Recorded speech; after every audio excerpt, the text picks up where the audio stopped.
നമസ്കാരം. ഇന്ന് നമ്മളൊരു ഗംഭീര യാത്ര തുടങ്ങുകയാണ്. മനുഷ്യന്റെ കഥ അല്ല, നമ്മുടെയെല്ലാം കഥ. എവിടെ നിന്നാണെന്നോ? ഒരു ചെറിയ തീപ്പൊരിയിൽ നിന്ന്. അവിടെ നിന്ന് തുടങ്ങി നക്ഷത്രങ്ങളെ വരെ കൈപ്പിടിയിൽ ഒതുക്കാനുള്ള നമ്മുടെ ഒരു അടങ്ങാത്ത ആഗ്രഹമുണ്ടല്ലോ, ആ കഥയാണിത്. അപ്പോ എല്ലാം തുടങ്ങുന്നത് ഇവിടെ നിന്നാണ്. ഒന്ന് കണ്ണടച്ച് ആലോചിച്ചു നോക്കൂ. രാത്രി എന്നാൽ പേടിപ്പെടുത്തുന്ന കൂരിരുട്ട് മാത്രം, വേറൊന്നുമില്ല. ആ ലോകത്തേക്ക് പെട്ടെന്നൊരു തീപ്പൊരി വീഴുന്നു, ഒരു തീനാളം. ആ ഒരൊറ്റ നിമിഷം കൊണ്ട് എല്ലാം അങ്ങ് മാറിമറിയില്ലയാണ്. അപ്പോ ഇതാണ് നമ്മുടെ കഥയുടെ ആദ്യത്തെ ചാപ്റ്റർ, ആ ആദ്യത്തെ തീപ്പൊരി. കേൾക്കുമ്പോ തീ എന്താ, വെറുമൊരു ചൂടും വെളിച്ചവും അല്ലേന്ന് തോന്നും. പക്ഷേ അല്ല, അത് മനുഷ്യന്റെ ചരിത്രത്തിലെ ഏറ്റവും വലിയൊരു വിപ്ലവമായിരുന്നു, ഒരു ടേണിംഗ് പോയിന്റ്. ആ ഒരൊറ്റ തീപ്പൊരിയുടെ വെളിച്ചമുണ്ടല്ലോ, അതുകൊണ്ട് നമ്മൾ ആദ്യം ചെയ്തത് ഇരുട്ടിനെ പേടിപ്പിച്ചു ഓടിക്കുകയാണ്. പിന്നെ പതിയെ ഗുഹയിൽ നിന്ന് പുറത്തിറങ്ങി, തണുപ്പിനെ തോൽപ്പിച്ചു, രാത്രിയിൽ വേട്ടയാടാൻ വരുന്ന മൃഗങ്ങളെ അകറ്റി നിർത്തി. അതായത് നമ്മൾ വെറുതെ സർവൈവ് ചെയ്യുകയായിരുന്നില്ല, ആദ്യമായിട്ട് നമ്മൾ നമ്മുടെ വിധി സ്വയം എഴുതാൻ തുടങ്ങുകയായിരുന്നു.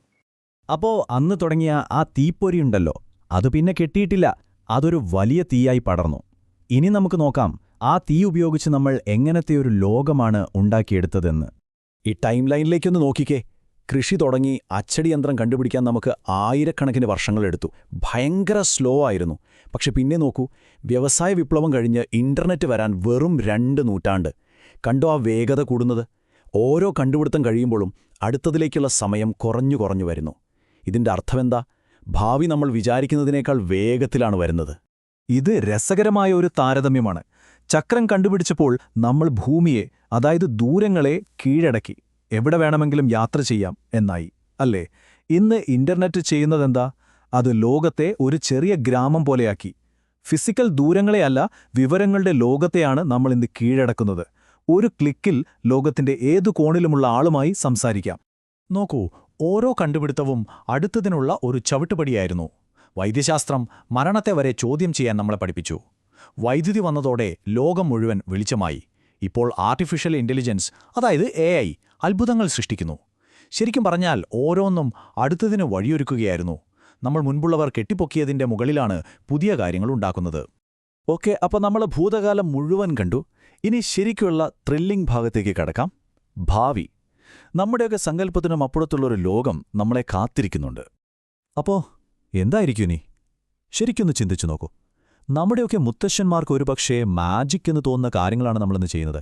അങ്ങനെയെങ്കിൽ നമുക്കായി കാത്തിരിക്കുന്നത് എന്തായിരിക്കും? ഇതൊന്നും സിനിമയിലെ കഥകളല്ല കേട്ടോ. ഇതിപ്പോൾ സംഭവിച്ചുകൊണ്ടിരിക്കുന്ന കാര്യങ്ങളാണ്. നമ്മുടെ തലച്ചോറിനെ കമ്പ്യൂട്ടറുമായി കണക്ട് ചെയ്യുക, ചൊവ്വയിലും ചന്ദ്രനിലും പോയി താമസിക്കുക, ജനിതക എഞ്ചിനീയറിംഗ് വെച്ച് പ്രായമാവുന്നത് തടയുക, എന്തിനെ രാജ്യങ്ങൾ ഭരിക്കാൻ വരെ AIയെ ഉപയോഗിക്കുക.